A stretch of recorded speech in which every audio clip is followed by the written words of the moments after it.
Chers amis du Cercle Aristote, bonjour!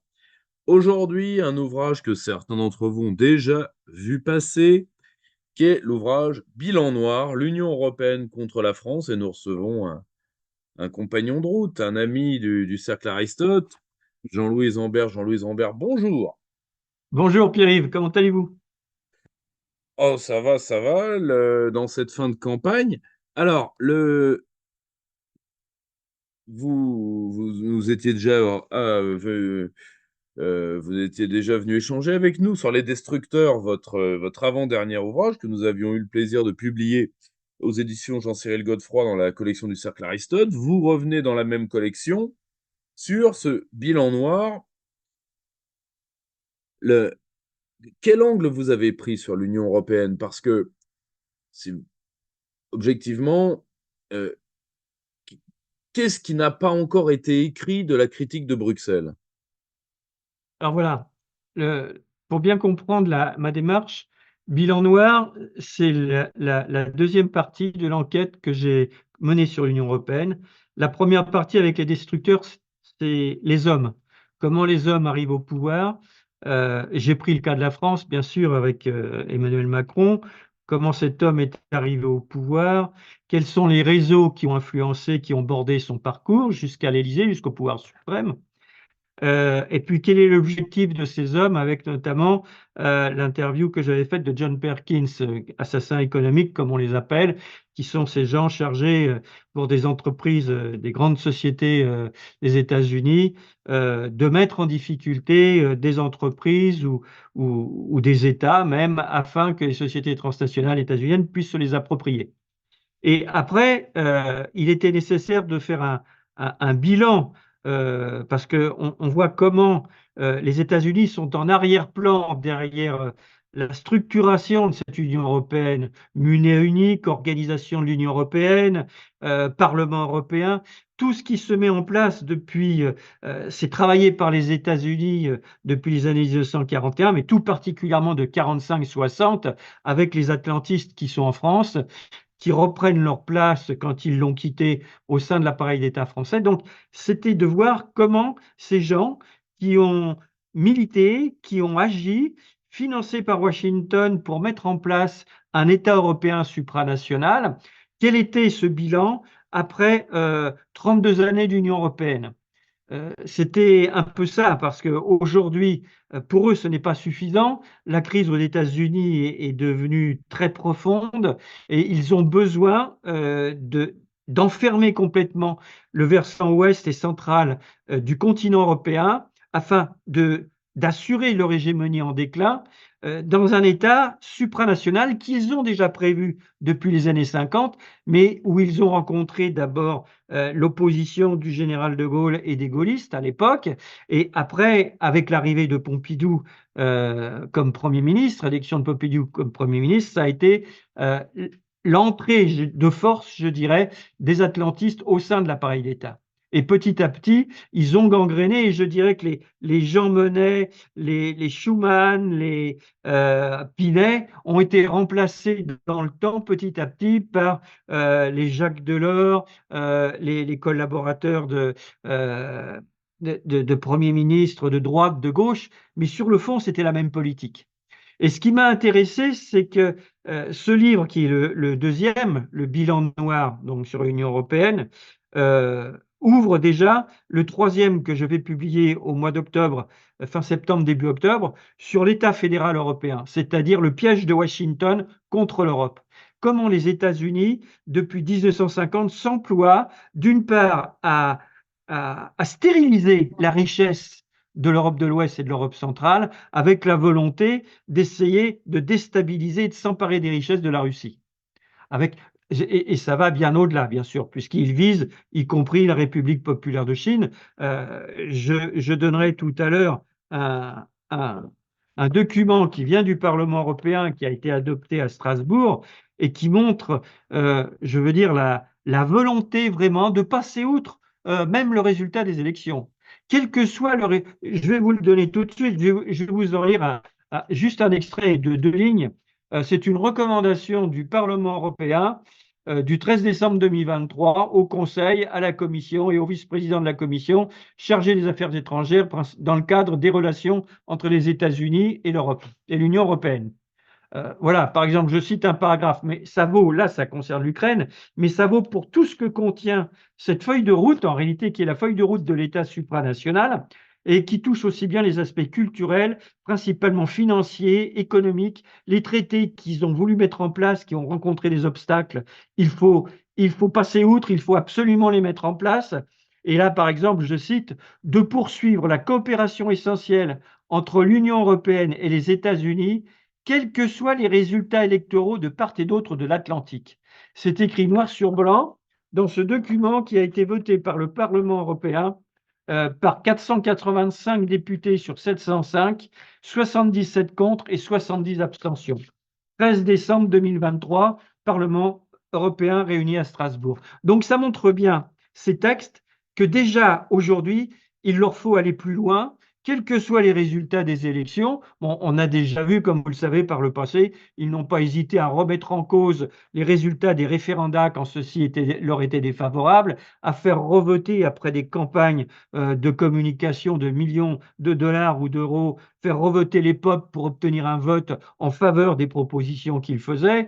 Donc, c'est vraiment la volonté d'enfermer de faire de cette Union européenne ce qu'ont toujours voulu faire les États-Unis, et ça sera l'objet, ça, du livre que je vais publier où je vais rentrer dans les détails et comment s'est passée cette affaire de l'État européen supranational, d'enfermer le versant ouest du continent européen et central afin d'y assurer leur hégémonie, évidemment financière, économique et militaire.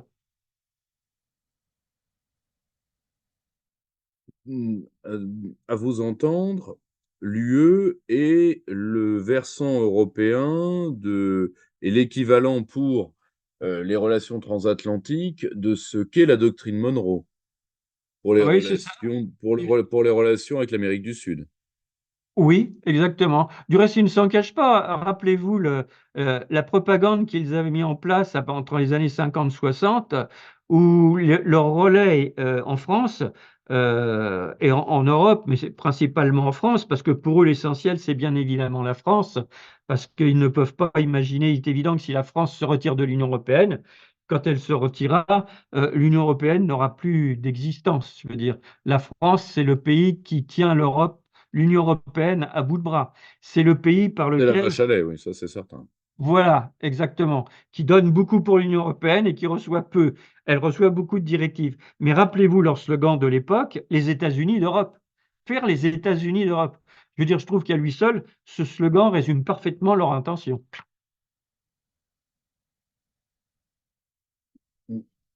C'est- le souci, c'est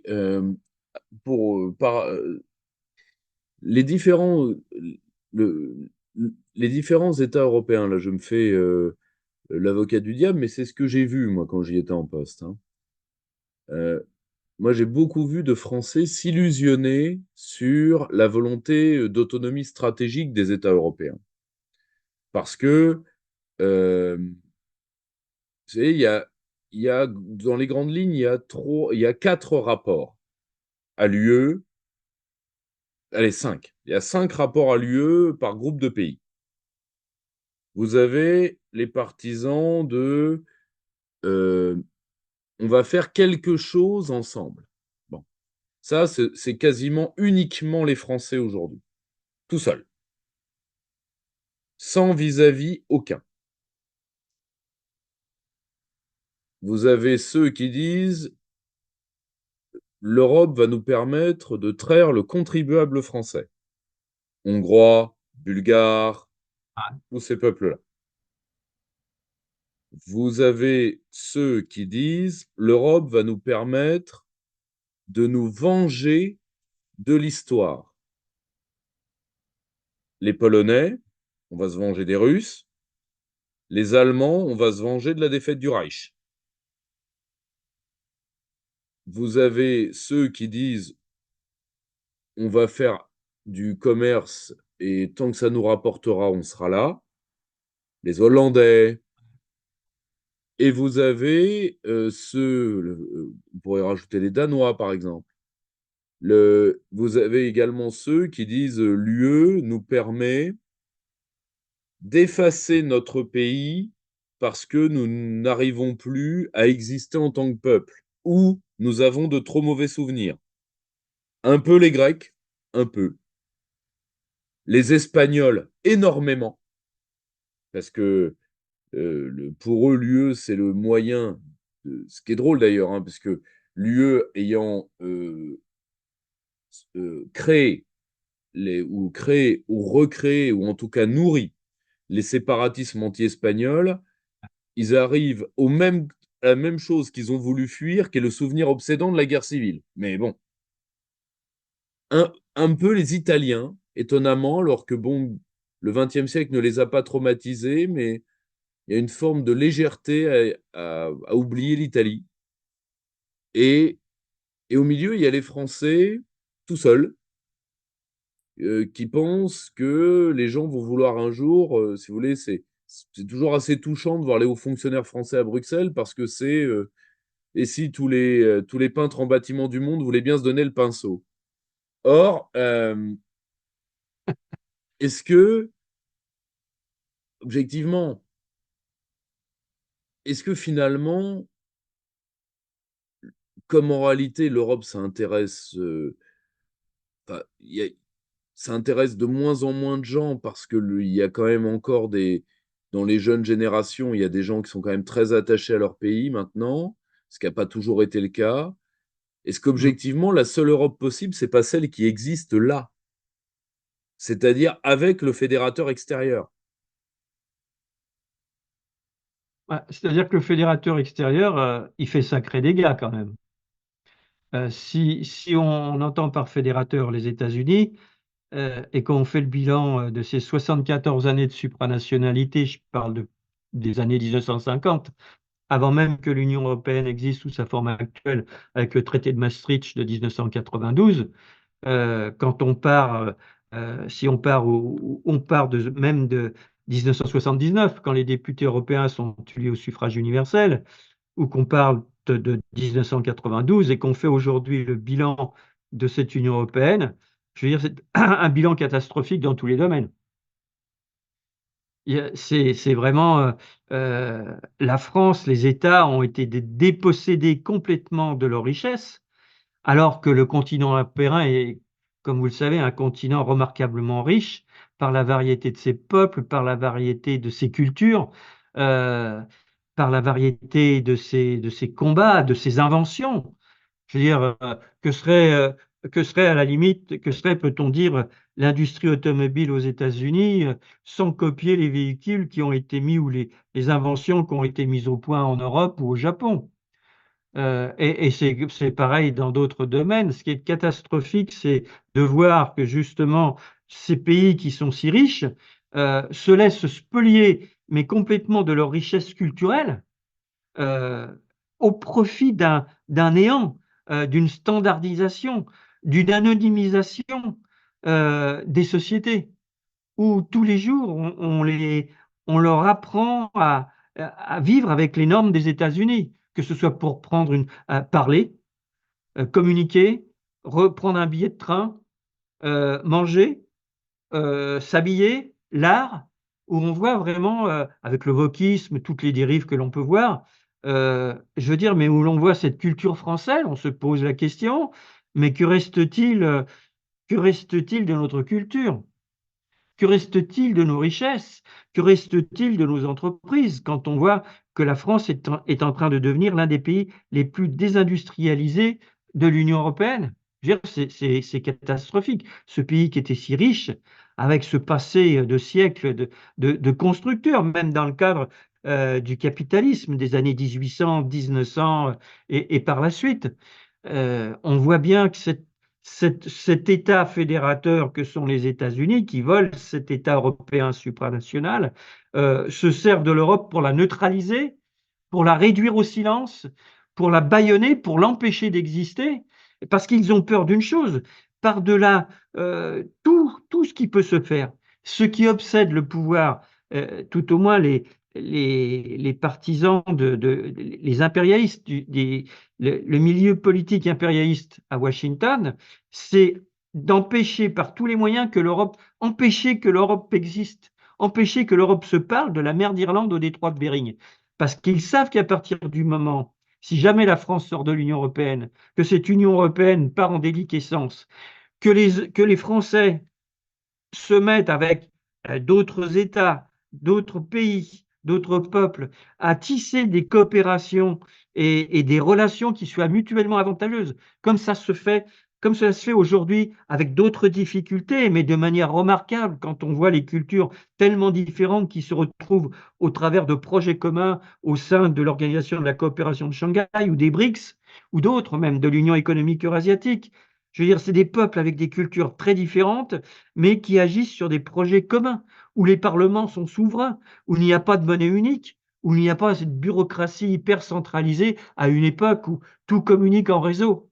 Je veux dire, cette Union européenne, ce fédéralisme voulu par les États-Unis, on voit bien du reste, quand on voit l'évolution de la société culturelle, technologique, on voit bien le choc qui va arriver. Parce que c'est contre nature, cet État hyper centralisé qu'ils veulent, parce que bien évidemment, c'est plus facile d'influencer et de diriger, d'orienter un pouvoir hyper centralisé comme celui de l'État européen qu'ils souhaitent de tous leurs voeux depuis les années 50, encore une fois, pour neutraliser l'Europe, s'emparer de ses entreprises, s'emparer de ses inventions. Et ils le disent eux-mêmes dans des écrits, faire que l'Europe soit complètement ouverte à nos assauts culturels. Mais ça veut tout dire. Ça veut dire, il y a eu, c'était au début des années 90, un congrès international de marketing qui s'est tenu à Los Angeles et le représentant euh, du ministère du Commerce des États-Unis est monté à la tribune en disant attaquez, attaquez, exportez, exportez, attaquez l'Europe maintenant, euh, et avec l'idée qu'il fallait, en commençant par son ventre mou. Et ce qu'il désignait par le ventre mou, c'était les pays latins, mais en premier la France. C'est le pays latin, c'est le pays latin qui a su tenir tête aux autres, qui a su se développer. Il faut se rappeler quand même que nous n'avons pas eu besoin de l'Union européenne et encore moins des États-Unis pour créer le France, pour créer le TGV, pour faire Concorde, qui s'est fait dans le cadre d'accords avec la Grande-Bretagne, où il a fallu à l'époque que le général de Gaulle intervienne, du reste en disant Concorde, ça s'écrit avec un E. Voilà, si j'ai répondu. Est-ce qu'elle, parce que aujourd'hui, j'ai beaucoup de. Autant je vois ce que la France peut faire en dehors de l'UE. Ça, c'est pas très compliqué. Mais je vois peu d'États européens nous suivre parce que le, parce que objectivement, euh, ils sont, en tout cas, vu de l'institution européenne elle-même, euh, je ne sais pas si vous l'observez pas, et comme moi, mais il y a beaucoup de gens qui ne se sentent pas colonisés par les Américains, qui se sentent des valets d'empire. C'est pas tout à fait la même chose. Moi, je le dis, j'ai siégé comme conseiller politique pendant 5 ans dans les commissions lourdes, et donc affaires étrangères, défense et technologie, avec mon binôme Romain Bessonnet. Euh, voilà la scène type, je le raconte souvent, mais je voudrais vous y faire réagir. Voilà la scène type à laquelle j'ai assisté. L'eurocrate enjoignant l'otanien à la brutalité, l'eurocrate étant très loin du terrain, et généralement l'otanien lui rappelant que, un, il a jamais entendu siffler que des balles de tennis, que des deux, c'est lui le militaire, et que, par exemple, de faire un duel nucléaire avec les Popov n'est pas nécessairement la grande idée du jour. Et le problème, c'est que beaucoup d'États européens, aujourd'hui, pensent avoir une existence parce qu'ils essayent d'aiguiser la violence du maître. On peut parler des Polonais, on peut parler des Ah, Baltes, on peut parler d'une partie non négligeable de l'élite allemande. Or, mmh, vous voyez, le, objectivement, c'est là où je. Est-ce que une Europe est la cible des États-Unis? Oui. L'Europe latine, très clairement. ouais, Et la Grande-Bretagne à part, parce que il y a un contentieux américano-britannique qui est l'un des grands contentieux du XXe siècle, qu'on mésestime toujours, parce que quand on ne connaît pas le monde atlantique, on pense qu'un Anglais et un Américain, c'est la même chose. non, Ils se détestent ouais, profondément, mais quand on n'en est pas, on ne le voit pas. ouais, Le, le problème, c'est il y a des pays, je pense à l'Allemagne particulièrement, qui sont comment dire, ce que Noam Chomsky appelle des flics de quartier, c'est-à-dire des impérialismes de second rang qui soutiennent l'impérialisme global. oui. Question pour vous, qu'est-ce que la France peut faire face à ces impérialismes seconds qui la bloquent dans le fait de pouvoir s'émanciper de l'impérialisme global qui, aujourd'hui, ne peut plus régner seul. Il a besoin de régner avec un certain nombre d'États qui l'aident dans son impérialisme. Économiquement, c'était les accords de Neyborg avec l'Allemagne Ouais, sur la création de l'euro. C'est le rôle que les États-Unis ont voulu voir jouer au Japon, mais que le Japon a refusé dans les années 80, toujours à l'époque des accords de Neyborg d'ailleurs. Qu'est-ce que, si vous voulez, d'un certain côté, parce que justement il y a des impérialismes seconds et totalement américanisés, ou en tout cas pro-américains, est-ce que finalement ce n'est pas en Europe que l'impérialisme américain actuel reste le plus fort? Et question, que ah, pouvons-nous y faire? c'est son dernier, je serais presque tenté de dire que c'est son dernier terrain de jeu.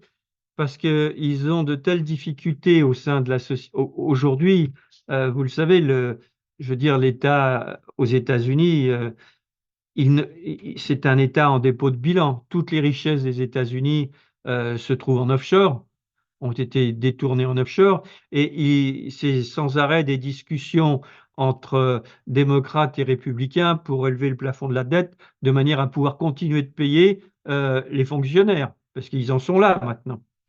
Et ils sont en recul dans bien des domaines. Le dollar recule, des pays refusent leur hégémonie. On l'a vu ce qui s'est passé en Afrique, on voit ce qui commence à se passer dans certains pays arabes. Quand on voit l'Arabie Saoudite aujourd'hui qui ne fait plus ses Tout à échanges fait. internationaux avec le dollar, mais avec les monnaies locales, on le voit avec d'autres grands pays qui sont loin de nous, mais comme l'Indonésie. On le voit avec l'Afrique où ils sont chassés. Il se félicitait hier d'avoir chassé les Français d'Afrique après les avoir utilisés contre des pays avec lesquels nous entretenions des relations depuis des décennies. Et c'est aujourd'hui un mauvais tour qui leur arrive, à savoir qu'ils sont eux-mêmes mis à la porte. C'est pas une mauvaise chose, mais je pense que si la France a souvent été seule dans les années 60, 60-70, dans la période gaulienne, je dirais. Et quand elle parlait, que ce soit par rapport à la guerre du Vietnam, que ce soit sur des questions de coopération économique, mais je veux dire, la France était regardée, la France était écoutée.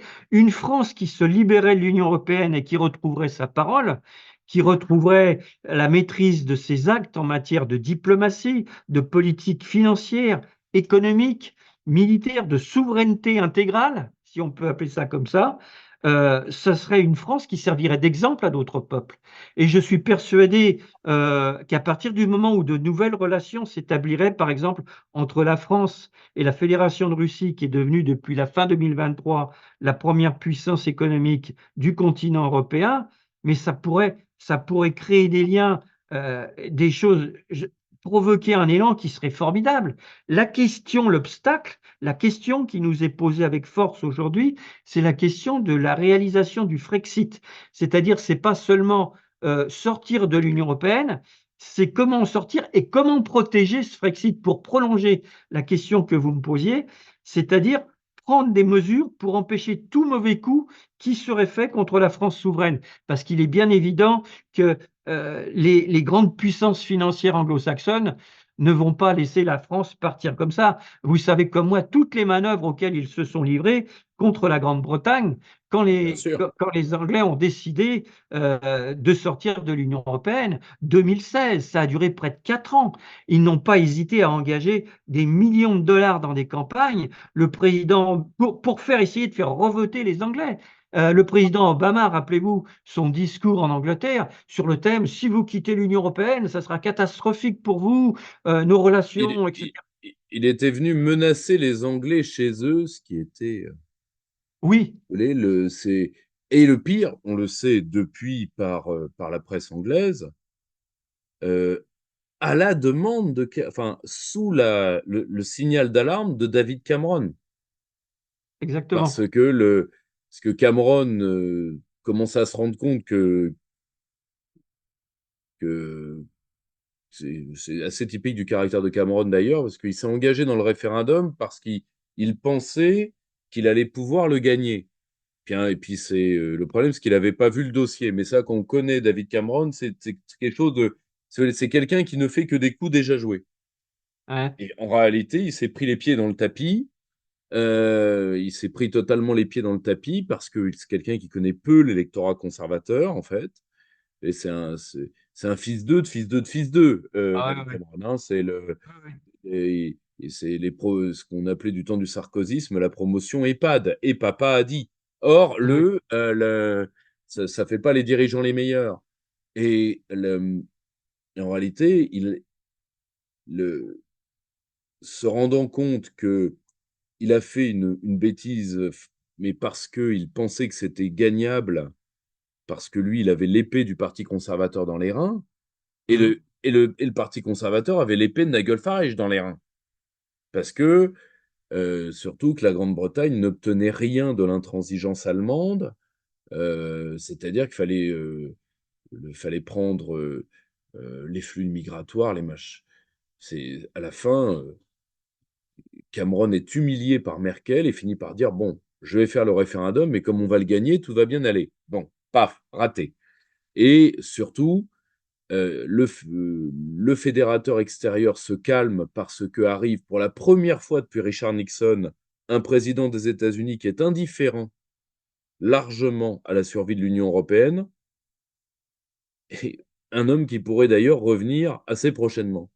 Donc, si vous voulez, là, on est, et d'ailleurs, c'est la grande leçon de votre livre qui est vrai, qui est vraiment, mais ça, bon, moi, je suis habitué à votre littérature, c'est-à-dire qui est vraiment un livre très étudié, avec des nouvelles sources, et c'est pour ça que je le recommande à mes jeunes, parce qu'il y a de nouvelles manières de voir le problème.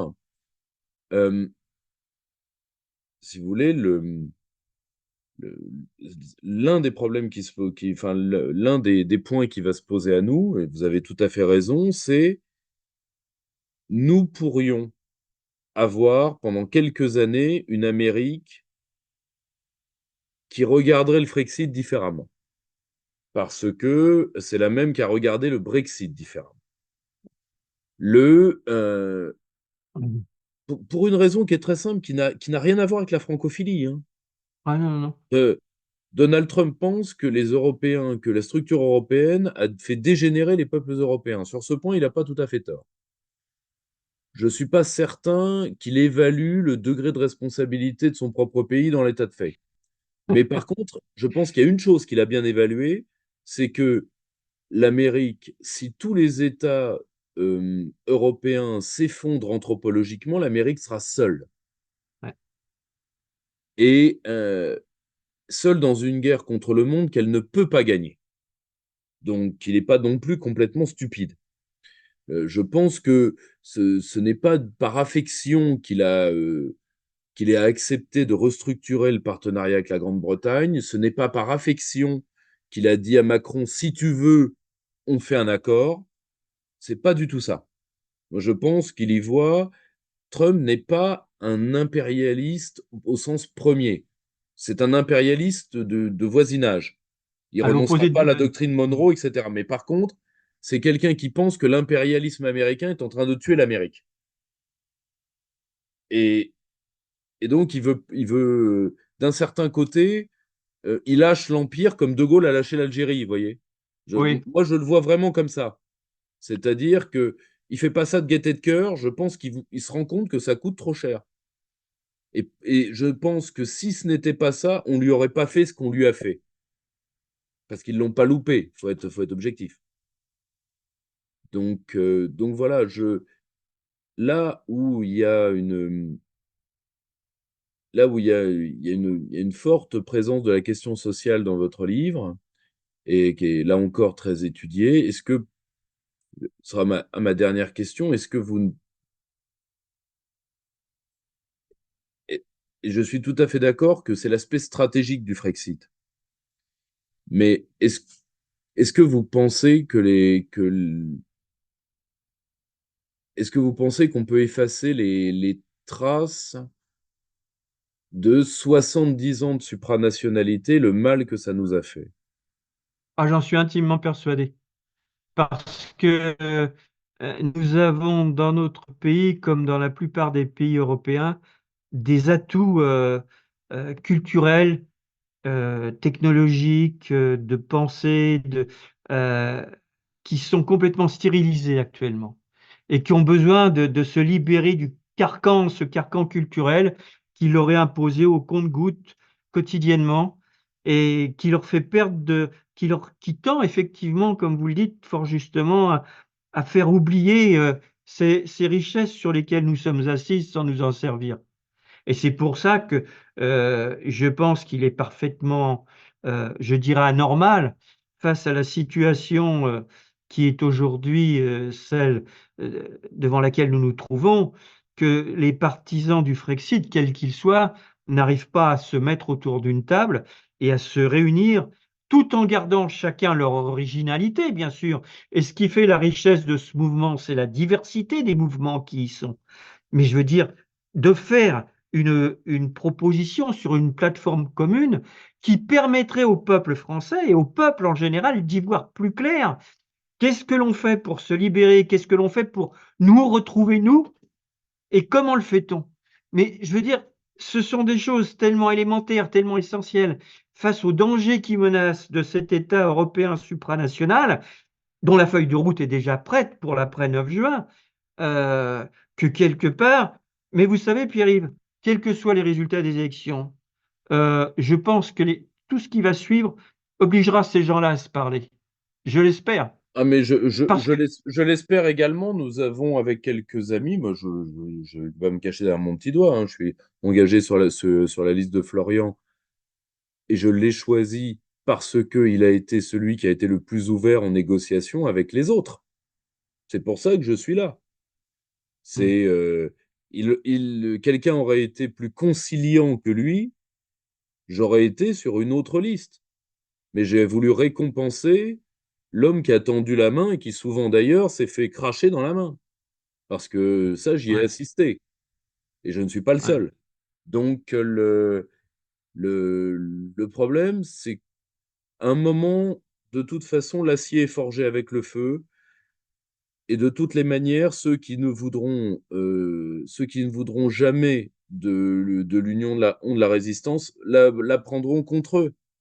C'est aussi simple que Ah, ça. je pense qu'ils s'écarteront du mouvement historique. Moi, c'est Et ce que je c'est pense. voilà, là, nous sommes parfaitement d'accord parce que, si vous voulez, je le crains, nous allons vivre des heures très dures parce que nous allons aller vers, la tsipracisation définitive de certains partis d'opposition, vers un effondrement psychologique d'une partie de l'opinion réfractaire française, parce que comment réagiront-ils quand le RN, pour pas le nommer, les aura trahis? Ouais. Parce que C'est déjà fait, du reste. c'est déjà fait. Mais le Ah 83 oui, des nationalistes, ils l'ont pas encore intériorisé. Il y a des gens qui ne se sont ouais, jamais remis de la trahison de François Mitterrand. ouais, Comment réagiront-ils? Ça, c'est très difficile à dire. Donc, à un moment, les hommes de bien soit trouveront une voie vers le dialogue, soit partageront les fruits de la défaite et de la défaite ouais. définitive de notre pays. Donc, nous sommes entièrement d'accord là-dessus, cher Jean-Louis Ambert. Je rappelle votre livre, Bilan noir, l'Union européenne contre la France, que vous pouvez trouver sur le site du Cercle Aristote et que vous pouvez trouver partout d'ailleurs, publié aux collections Cercle Aristote chez Jean-Cyril Godefroy. Cher Jean-Louis Ambert, à très bientôt. Merci de cet entretien, Pierre-Yves. Chers camarades, si tu veux plus de contenu, de réinformation, d'éducation populaire et de formation intellectuelle, n'hésite pas à faire un don sur notre page Tipeee.